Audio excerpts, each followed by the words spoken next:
What's up, everybody? Welcome back to another episode of the Bravo Zulu podcast. I'm your host, Joshua Moore, and today we're going to talk about the final week, or 2 weeks, kind of behind schedule, but CPO season. We wrapped it up. People got pinned on either the 12th or the 16th. We did our pinning on the 16th. We had final night on a Monday. Very different in itself, right there. But I guess we're back to normal ish with normal. I guess this is the first year since COVID where we're back on a normal timeline of like coming out in August, 6 weeks training, getting pinned on that day. I think it's going to be always the 16th, no matter what. Now, all right. So we're going to talk a little bit about that. Let me get the first things out of the way right now. Right. I'm not going to divulge the secrets of final night, right? Some of that stuff I think is important to maintain privacy with you may know some of the things that the scenarios that happen or something, right? And if you do, cool, that's fine. Then it's a if you know thing. But I'm not going to share the things that are said during some of those because I think that's a privacy thing, and unless you're part of that, I don't think it needs to be shared with you, right? And that's not like an exclusivity thing where we're trying to keep people out of it. But until you share in it, you just don't understand how hard some of those moments can be. Sometimes you don't understand how impactful those moments are. And even myself this year, going into it, I was having a conversation this past Sunday. Me and a buddy went out fishing. Excuse the background noise. They're fucking hacking down fucking trees out here or something on base. Of all, in the middle of the day when I'm not at work. So I was talking to a buddy. We're out fishing, and we're talking about the acceptance part. Everyone knows that. Um, and some people call it dumb. Some people don't like it. I'm like two ways about it, right? Um, People often ask like, what is acceptance? What is that? You have to talk to your chief and find out from them what it means to them. You have to go through it, right? More than once, meaning like as a select becoming a chief, and then several times afterwards, and your opinion of it might change year to year. This year something dawned on me that I wouldn't say it didn't. I hadn't thought of it before, but the way I thought about it this year when I was talking to my buddy out on the fishing boat was really new to me, right? It was more developed. I don't want to say new, right? Because I've always thought about it like this. For me, and this is something I've shared before, right? Is it's about getting the work done, right? If you heard me and Gary earlier in this little seasonal weekly episode, right? I'm all about getting the work done because I think we as chiefs, over time, this is a lot of conversations we have at work about this too. Like we've kind of lost sight of that, right? We lose sight of what it means to be a chief. It isn't the cool swag. It's not the coins and going to all these coin cons. I think that's fucking stupid. Okay, it's not. That's not what being a chief is all about. I think we've used or we don't even use the word fraternity anymore. But it was used so much, and people like go get around that so much that we have done it to ourselves and become more of a laughing stock fraternity type. Oh, look, they're just the good old boys fucking off than being chiefs who lead on the deck plates and get shit done for their sailors with their sailors. Right. And so for me going through the season, it's all about work. Right. I want to know at the end of the last final night or at the end of final night, like that I could look at you and be like, yes, I know you are someone that I can trust to do the work with me, next to me, sometimes for me, that I can trust you to, when I ask for help, you'll be there to help. You're not going to drop the ball on me. That's what I'm looking for, right? Through the whole season. Okay. So for me, it's not this like final night, all of a sudden you're saying the right things, you're doing the right things, you're all full of fucking hooyah and all that, right? I'm not for that shit. Okay. I want the work done. Are you putting out the effort all season long? I'm sorry, I'm a little unstable here today. I got multiple monitors on the table. Have you put the work in all season long, all year long, where you're dependable as a chief? Because like, what makes me think you're going to be dependable to your sailors if you're not dependable to me? Right. And that's one of those, you may not like it or disagree or feel how you feel. But as I was talking to a first class earlier today, we were working on some things and we're trying to help a sailor with some DTS issues. And I just, as she's talking about the issues, I'm already dialing them. Right. And I'm like, yeah, I need you to stop by HQ like now. If you're out there on the road driving, like, I need you here as soon as you can be here. So, Y1 can help you out. And they're like, okay, bet, be right there, chief. All right, cool. And, she said afterwards, she said, oh, I was about to do the same thing. I was like, yeah, I know you were. But, it's a lot. This person was a chief. I said, it's a lot easier for a chief to brush off a Y1 when they're out driving around and they might not want to come into headquarters. It's a lot harder for them to brush me off, another chief. And you might not like that. That might not be right. I don't think it is. But it's the truth of the matter. And so if let's say in this instance, they were to brush me off, or a select during the season brushes off a chief and what the chief is trying to help them with or give them the guidance about, right? Then that's where, like, if you're going to do that to me, I bet you are going to do that to a sailor. Because if it's fuck me as another chief, not even on the, the hoo-yah, you're my brother, you're my sister, family bullshit, right? Not even on that, just as another chief, okay? A chief that's been a chief longer than you. If you're going to be fuck you to me, then what makes me believe that you're going to fucking be there for your sailors? Now, the flip side of that coin is I can hear you in the chat already talk about there's always these chiefs on Reddit talking how they don't play the fucking reindeer games and they weren't accepted. They didn't go through the season and, they don't fucking fuck with the chiefs like that, but they're there for their sailors all the time. It sounds good, right? And I'm not calling you a liar. I'm just saying that sounds good. It sounds good to the junior sailor who wants to believe that you could be like, fuck the chief's mess and still be there completely for your sailors. You're getting hung out to dry somewhere. I guarantee it. Okay. When you're needing the extra help, you're probably not getting it from the Chiefs mess because you're going against the grain, right? It's easier to ride the wave and swim with the current, right? And be in front of all the drowning people in the current than to fight against it. And I say that because I think through this season we experienced that, right? It's not to convert anyone to the cult or anything like that. It's to make them realize like we're trying to work with you, right? And oftentimes it's breaking bad habits that first classes have of thinking they could do it all by themselves, that they don't have anyone to reach out to, right? That it is fuck the Chiefs mess, okay? I don't need them. They've always done me wrong. And then getting them to be like, yo, look, like this is where you're at now. Not everyone in the Chiefs mess is perfect, right? Not every chief is perfect. I know I haven't always been perfect, right? Plenty of junior sailors that fucking hate me out there. Plenty that fucking love me, okay?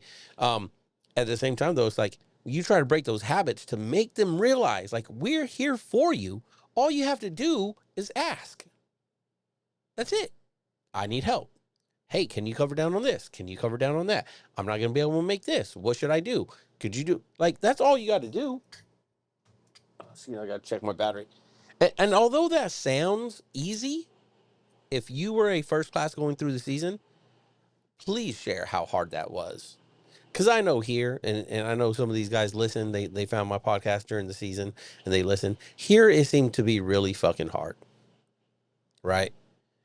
Something I do every season, no matter what, okay? I did it in an earlier episode when I forget the gentleman's name that said he'd been watching for a while and he got selected this year, right? Could have been a chick too. I don't know. I said, hey, if you need anything, reach out. Every conversation I have, I've shared this plenty of times. A briefing, a department head meeting, DLCPO, CPO mess meeting. It doesn't matter. Any meeting I'm in on.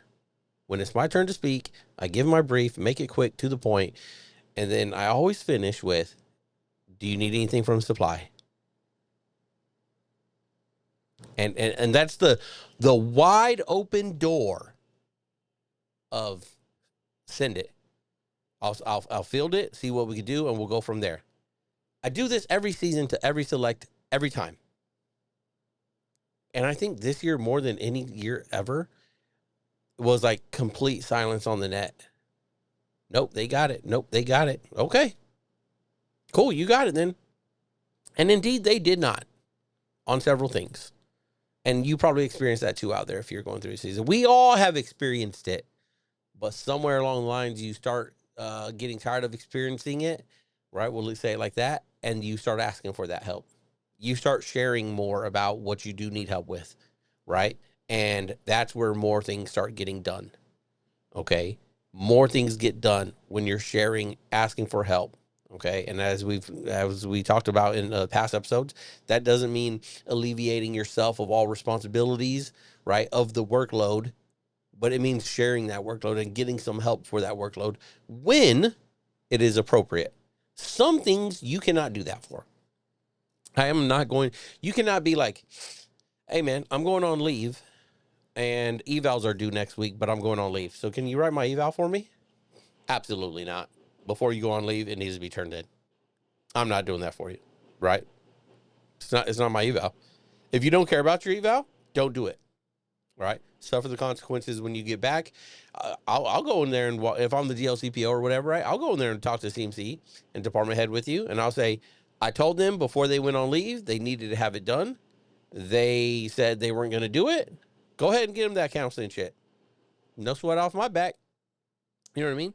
So that's I don't know if we'll circle back to final night stuff, right? I guess, or that's the whole. This is like a season after action report final night. So you know, as I was thinking, I would go back to fishing on Sunday, talking about final night. It's like, um, I really thought about like what is acceptance? What are we accepting? Um, and I really thought about it in new ways this year than I'd ever have. And I wish this fucking lawnmower, whatever this guy's doing right outside here, like this is crazy. That's so much noise. But I thought about it in new ways this year that I don't think I'd thought about it before, or I expanded how I thought about it. And it's real interesting, now being in my seventh season of this, and still, it was one of those moments where I kind of like sat back and I enjoyed it because I was like, okay, like this is something, but this is something I'm new that I'm thinking about through this process. But even at that, going through this season, I don't ever want to do it again. Like this season more than ever, like it solidifies why I want to retire so much. And the guys are good guys. It's not that's not the problem. It's just that this like and there it's not like there's a big generational difference either, right? Like most of these guys are like I would say in my age group, right? Plus or minus like plus or minus 5 plus 2, right? Yeah, I'm a little bit older, but we're all kind of similar-ish. So it really like just makes me think what is the generational differences when you're in the military. My buddy Chad has always said it's like or like things change like every 3 years. So is it like a 3 year difference? So if you're like in that 36 to 33 range, you're a military generation different from where I'm at. Does that make sense tracking? And so it just really makes me think like where are we going? um how are we doing this in the future, right? And like, are we going to be able to sustain this? And I don't think we are. You know, uh, I don't think. And some people that's to a roaring applause. Some people want the season to go away. Some people want final night to go away. I don't. I don't. I think there is very good value, very good training that can happen through a good Chiefs mess. Now that doesn't mean it happens everywhere. We know that. Okay, I always have to like make sure I say that, I guess. But I think when both sides, the Chiefs mess and that first class that has been selected, when they come together and embrace that season together, right? Everyone's there to train on the Chiefs side and everyone's there to learn and apply, right? I think that's when we get those gears meshing and we really start making good Chiefs. And I don't think we're going to be doing that for much longer. I give it 5 years. I think in 5 years we will be transitioned away from it. It will be, for lack of better words, taken away from commands in the Chiefs mess, and it will be formalized into um, training criteria at a schoolhouse. They'll figure out some way to do it. I ran this through Chat GPT, right? Where like it'd be like mini boot camp, really. You'd have to set up a schoolhouse in all major fleet concentrated areas, a couple overseas. It's like 4 to 6,000. I think we average like 5,000 new chiefs every year. Each class would have to be like 40 to 60 selects. Like that's like carrier size every class. You'd have to do it all year long from the start of the results coming out, and you do it like that. And then some people say, hey, well, that's good. It'd be brick and mortar. You'd have a training syllabus. It'd be all that. Still 6 weeks. So it'd be more like you'd get frocked immediately, right? And then probably somewhere along the lines with like how we're doing, what is it? I'm like the detailing process now. SNM. What is it? Tell me, chat. Drop it in the comments. I cannot think of it right now. But when you pick your billet for your 7, right? I'm fucking so stuck on this. It's one of those things that was killing me. Not billet based distribute. It's not that. I don't know. Whatever. You know what I'm talking about. You have to pick the billet. You have to pick your chief billet to get your anchors, right? Well, they're already going to have their anchors. They're going to pick their billet, and en route, they're going to go to chief season school to teach them how to be a chief. And that's going to be 6 weeks long. Or they'll cut it down and they'll make it 4 weeks, right? And so my buddy Rich was talking about this on our live gaming session, right? And it sounded good, except when I ran it through ChatGPT and the numbers come back, and the numbers are the numbers are crazy, right? It's like every 6 weeks, multiple all around the nation, overseas, everything. And then you'd have to have like your own little boot camp cadre of RDCs, so to say, running it. Well, then, how many chiefs do you need there on that shore duty? Is it a TAD thing? And that's one thing that he brought would be cool, is like you could volunteer to go to that and like do one class, right? So I could be like, hey, I want to go run a CPO season. I got 6 weeks to spare. The command can spare me doing it. I'm gonna go in March, right? Or like February to March. So I pick up a class that's there, and then I'm one of the cadre of that season class. Okay. So I think we're going to end up somewhere around that. I put it no less than 5 years from now, we'll be there. Um, if not no more than 5 years, we'll be there. Right. Because what we're getting out of the season now, right, is not producing chiefs of the quality I think that are needed for the next generation of Navy. Right. And not even that. I do not think first class junior sailors, right? Your first classes, your second classes, they do not want to do chief season anymore, right? Before it used to be like I think it used to be a love-hate thing, right? When I went through in 2017, it's one of those, you hate the process because it's exposing you in all the ways you don't think you'd ever be exposed, right? But it's all for good. Now, I think sailors, like, with social media and all this stuff, even myself here talking about it, I think sailors don't want to do it at all because they think it's all a joke. They think there's no value in it. They come in, they hear, chief talk about it that really hated it, right? And that don't find value in it, so they don't show up for training. They don't do anything involving the season, right? Because they hated their season, or they think it's dumb, or whatever fucking reason you want to come up with, right? So they don't pour back into that cup, okay?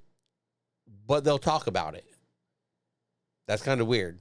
That's kind of goofy, okay? You shit talk something, talk about how bad it is, but you do nothing to give back to it, to make it better. That's goofy. You're a clown. Shut the fuck up, okay? But there's so many out there, and they're influencing sailors, and now that influence spreads on social media, and sailors are getting to a point, I think, where it's like, nah, we don't need it. We don't need it. I could read books about leadership and do it. It's kind of like how college was, right, for a while, where it's like, if it's not formalized, it's not good. It's not real. They want formalized, real training on leadership because that's what's going to make them the leader. And I think that is the push where we're going to end up one day. And all it takes is a couple of MIG right? I say 5 years, which we just got a new MIG so that's only like two MIG from now. It might be more than that. It might be like 3 or 4 MIG which would push that timeline. But eventually, we're going to get like somehow we're going to get a chief that hated the season, that found no value in it, that finds more value in just reading books and instruction. And they're going to keep moving up the chain of command. And they're going to continue to take all these big billets and they're going to move up to the CMC level and they're going to do all these things. And one day they're going to be MCPON and they're going to come down and be like motherfucking Terry Scott and start saying some crazy wild shit. But the only problem is, like, in the Terry Scott days when I first came into the Navy, there were still hardcore old school chiefs, right? Very old school, right? I like to think of myself as old school, and I'm new school old, right? I'm talking about the OG guys that weren't having that, and we don't have that anymore either, right? I think we're losing all that, um, and it hurts because I put in a lot for the season. Every season. This season I put in extra because I had nothing else, right? I'm not doing shit out here. I have nothing going on, right? Uh After I had my kids for the summer and I knew season was coming up, I was like, all right, well, I needed something to preoccupy me and my mind. So I poured in a lot to the season. And then when you do that as a chief and you're not seeing that ROI, right? Come final night, things aren't clicking, right? And you're looking around and you're just kind of wondering, like, what the fuck is going on? Why'd I do this? Right? Then you start losing us on this side, right? And then when you start losing the ones that believe in it, that pour into it, then what's left, right? After only so many years, when we're not wanting to do it anymore, especially if you're talking about like a young chief, right?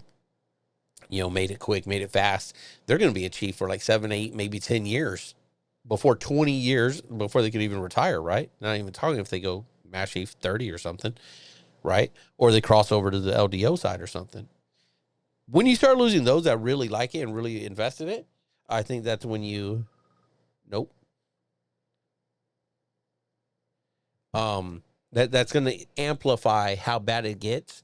And then you're not going to have the quote unquote good chiefs pouring into the season. And that'll be like the last straw. And that's when it'll get fucking ripped away. That's when they're going to formalize it. That's when they're going to do all these other crazy things. And there will be no more chief. There will be no more chief season as we know it. Again, I think they'll formalize some kind of school, like the Senior Enlisted Academy. You'll go there. You'll do 2 or 3 weeks or something, right? And it won't be like it is now. You'll just go there. You'll learn some shit. You'll read some books. You do some classwork online, then you just like as SEA is now, you do some online stuff, write some papers, blah, blah, blah. Then you'll go there, you do some impromptu speaking, blah, blah, blah, and whatever. And then capstone, blah, blah, blah. And I've never done it, so that's why I say blah, blah, blah. Right. But like for the people that have done it that I've talked to, it does sound like much. Okay. It did not make them the leader they are today by going to Senior Enlisted Academy. Right. It's just a checkbox so you can be looked at for the next level. And when you make everything a checklist, right, by the numbers only, right? Hey, do they have it, not have it, or they have it, they're good enough? Then you start getting not so good selections, right? Because anyone can go out there and just check boxes, right? Not everyone could actually lead. Okay. I feel like that's a little bit of soapbox. I don't know. It's like after action report, season wrap up stuff. So I'm just spinning off the top here. Actual final night, we did it out at a spot here near San Antonio. It was real cool, actually. I wasn't there last year. I was on leave. I took the whole leave last year. I go on leave tonight again. Um, it was pretty cool, right? It's by Canyon Lake. It's mostly all to ourselves because at least this time it was a weekday, even before it's a weekday. So there's not like a lot of people out there. So there's a lot of space that you get to operate in. It's not like the woods or anything, right? You're not operating, you're not doing shit in the woods, but like where you're doing it is it's very nice. The weather, it was hot during the day, but a lot of cool breeze in the evening where it didn't necessarily cool it off but made it bearable. The only thing sucked is all the mosquitoes. Like that shit. Oh man, like fucking got ate up. But a real cool kind of place where they do it. Uh, all your standard stuff. And I saw someone post uh a picture of I'll say like the white hat burial part. And that's something I'm not gonna like talk too much about. I'm gonna talk about this person posting the picture. I thought that was I don't think that's cool. Right? Again, we should not disclose so much where it makes it not special. Right? And I think that's part of our problem. And maybe I'm doing that too right now by even mentioning that. But I think it's worth saying, like, if you, it's one thing to talk about it, right? Maybe it's another thing to post pictures about it, right? Um, for those like that know, I'm a Freemason, right? My dues are current, and I wouldn't go posting pictures of what we do in the lodge, not because it's anything wrong, but because that's a special bond that I share with those people in that moment that they've gone through it, I've gone through it, right? So why would you post pictures about that for everyone to see when others haven't gone through it? If you haven't experienced it, it's not for you to experience through others. This isn't fucking vacation, right? It's not you pulling into a foreign port, fucking, oh, look at my visit around the fucking, the city, right? That's supposed to be a shared moment between those that are there, right? And if you're so why would we post that to the social medias? Why would we, you know, um, talk about it in detail, right? I think that's weird. I don't know. You let me know if you agree, disagree. I don't think that's right. I think again, it's a special private moment between that select and those that are there. And it should just be left at that. But again, in this world, again, even myself, maybe you might be like, Josh, you're doing the same thing. Uh I think I don't ever want to be like a military influencer. I just do this to talk, right? I just do it to talk. They always said I talk too much, so I talk to a camera now. I think in the world of like the military influencer and everyone trying to make content about things, they make content about too much, right?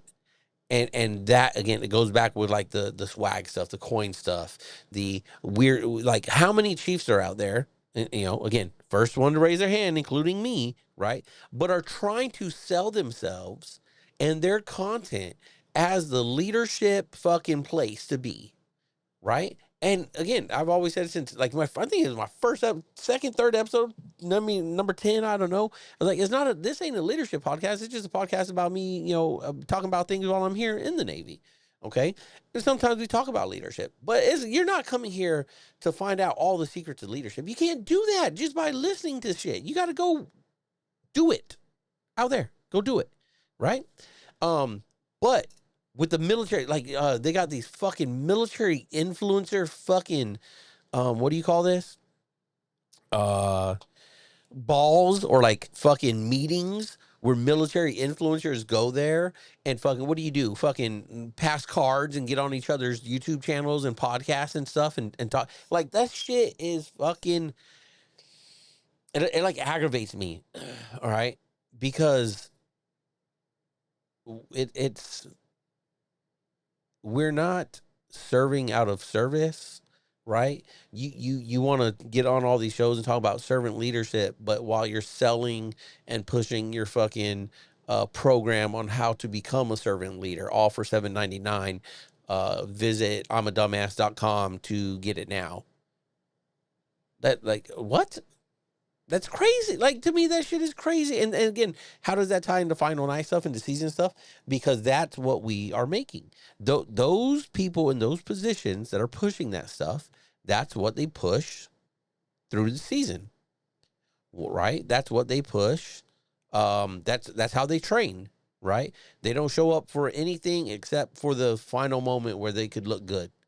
Okay, it's as you've been through the season, or you watch others come and go through the season. You watch selects go. If you were a select, You saw people show up all of a sudden that were never there before, right? Maybe it's good, maybe it's bad. You let me know down in the comments, right? And in this situation where we're located, it's kind of hard for everyone to be at everything, right? Understandably, right? Everyone's like 4 hours away from headquarters. But on one part, you show up to what you can show up to. On the other part, if you don't show up to anything, and then you come in on the last moment, guns fucking blazing, talking about how nobody fucking ever knows you or reach, like, then that's stupid too, right? And so that's one of those ones where I'm quick to reach out, or not reach out, excuse me, but like to call it out of like, yo, what are you doing? Like, bro, you ain't been around nowhere, right? And I try to use that as like a in-person training lesson for the select, right? Um, me and a good friend here, right? Shipmate, we're like, I asked somebody something and they start talking, and I say, hey man, you don't have to answer for them. I'm fucking asking them. I'm not asking you. So stop trying to cover for them. I don't care if you're the sponsor or not. I asked them, let them answer. And that was two parts. One part to be like, see how you can have conflict sometimes over here, but conflict doesn't mean you hate each other. Conflict is good, right? Because then you get in conflict resolution shit if you want to go down that road. But at the same time, like, it's a demonstration of like, you can call it out, you can fucking nip it with another chief or whatever, okay? And that's how you do it. You say it, you move on, and then you fucking, like, you just keep working, right? I think we get, during the season, everyone gets real spun up on, oh, you can't do this. Oh, I don't want to hurt feelings. You know, how many of you guys during the season was like, who's the best select? I think we're all the best. No, you're not. Who's the worst? I think we're all really bad. Holy shit, you're all really bad and you're all really the fucking worst. Damn. That takes something special, right? But it happens every season until you figure out that part of like, no, I think they're the fucking worst because of XYZ. And you stand on that business, right? Okay. There you go. That's it. But, oh, yeah, I think that's it. We're going to wrap this short because I got some other shit to do. I'm catching a plane in 4 hours. I can't wait to go see the kids. And, that's about all we're going to do here. We're going to have more episodes coming. I got a couple guests I got to reach out to and see if we're going to get them on the show, some cool things. That's it, yo. Let me know about how you wrapped up your final night. Or not the final night, but let me know how you wrapped up the season. I don't want details on final night. I'm big, again. You went through it. I've been through it. We know what it's like there in those moments. It doesn't have to be shared for the world. It's a better conversation in person or private over a nice cold one where we can chuckle and laugh and maybe cry over, fuck, man, it really sucked. Right? So until then, we'll see you next time. Don't forget, all right, everybody, in the tumultuous times that we are in, right? These words are only my own. I don't represent nobody. No one except for Josh Moore. Not the DOD, not the DOW, not the DON, not the CPO MESS, right? I'm just Josh. I'm talking for myself. And y'all have a good one. We'll see you next time.